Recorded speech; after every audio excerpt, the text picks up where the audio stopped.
Well, it's a great pleasure for me to be able to interview Derek Turner today. Derek's been a member of St James for a number of years longer than me, and I know he's got a lot he wants to say. I'm going to ask him a few questions, and then Derek's kindly agreed to say a few words of his own. So, Derek, do tell me, what did you do before you retired? Well, I left school at 16. At that time, I'd always wanted to join the police force. But thinking that I may not get in, I became a civil servant, which was going to be my backup career if I failed to do so. In 1968, I applied to join Gloucestershire Constabulary and was successful in being offered a job. So in the civil service at that time, I was a clerical officer, and if I stayed there for, as it was then, 18 incremental years, I'd get onto a top salary of just over £1,000 a year. So I decided then to go and work for Wall's Ice Cream at Gloucester in the factory there as a quality control inspector. This was basically mega money, because it was a 4-day week, and the 5th day was overtime, and nighttime rate was even more so. But the downside of that was that I was basically a glorified ice cream taster. And every 15 minutes I had to visit one of the production lines to taste ice cream. Now, having done that for 6 weeks, you can imagine how much I loved ice cream afterwards, and I never ate it for about another 18 months. Some people might have thought initially that was a wonderful job to have, but not so. Anyway, in June 1968, I joined Gloucestershire Constabulary and went through various stations, and in 1972 ended up at Stable Hill. And on that glorious day of the 1st of April 1974, of course, they created the county of Avon. And that part of Gloucestershire we now know as South Gloucestershire was amalgamated with Bristol City and Somerset to become the Avon and Somerset Constabulary. So my thoughts of ever travelling back to my hometown Gloucester as a policeman went out the window. Anyway, I stayed with Avon and Somerset and eventually retired in 1996 on a full pension. But as I had the prospect of 2 children going to university, obviously I was not going to put my feet up. So I retired on a Sunday, and on the Monday I joined the Avon and Somerset Constabulary to manage the warrants unit as a civilian employee. And I stayed there until my birthday, my 62nd birthday in 2011. And since that time, I've been retired. Wow, that's quite a varied and busy life, Derek. How did you find retirement when you first took it on? Okay, I didn't have problems with it. In fact, I took to it like a duck to water, I suppose. But I don't want to give the wrong impression that I didn't enjoy my job. It was a fascinating job. It's dealing with people, and that's the sort of thing I love. You meet all sorts in the job. Some of the things you deal with are obviously not very pleasant, very sad.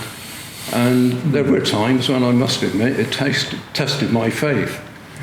But it helped as well. I was going to retire a year earlier, but a project came up which I was quite interested in, so I actually went to job share. So I basically worked a week on and a week off. So it brought me down to retirement quite easily, and yes, I thoroughly enjoy it. That's good to hear, Derek. Can you say if your family life is altered at all as a result of retirement? Oh yes.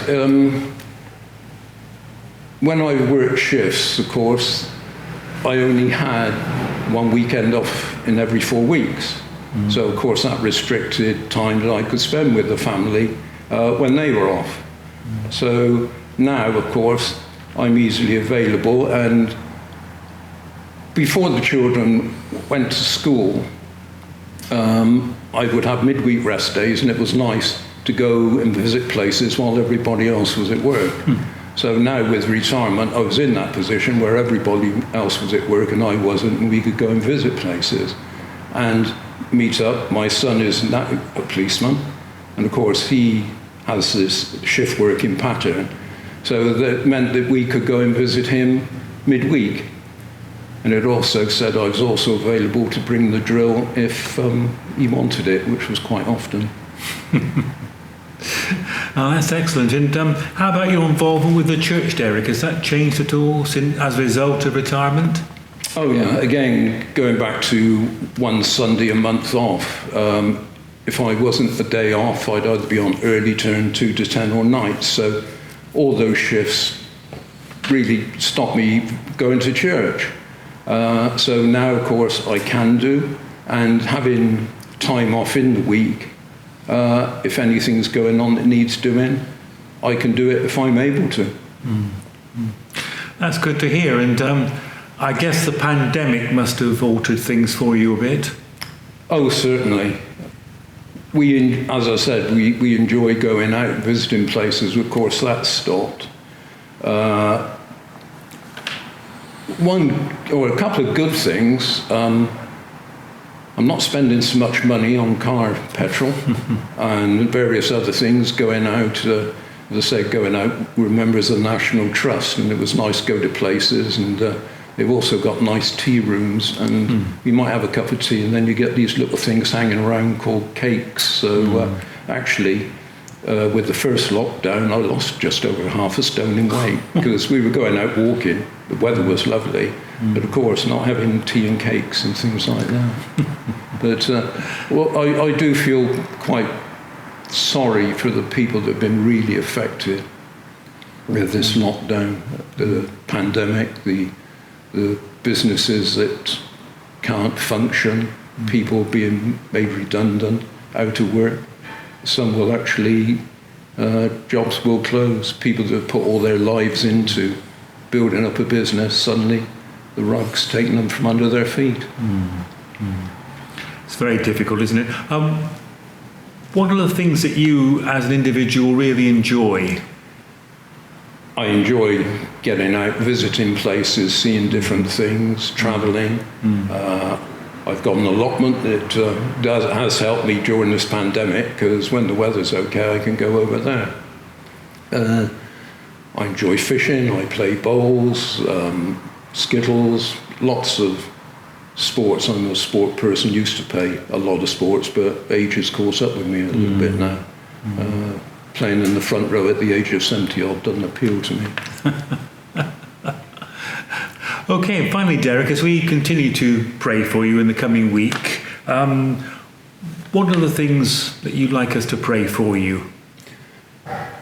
With retirement, I think of some, and I've come across people that facing retirement is a horror to them. They don't know how they're going to cope.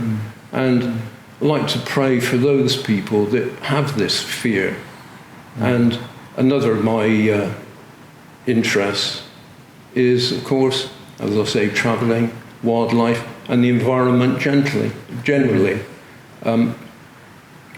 Those people that can make decisions, that can do something to help keep this wonderful planet we've got in the state it is, or even better. Well, thank you very much, Derek. That's been most enlightening, and we look forward to hearing more from you in our sermon slot later in this service. Thank you, Derek. Thank you very much. Thank you, Peter.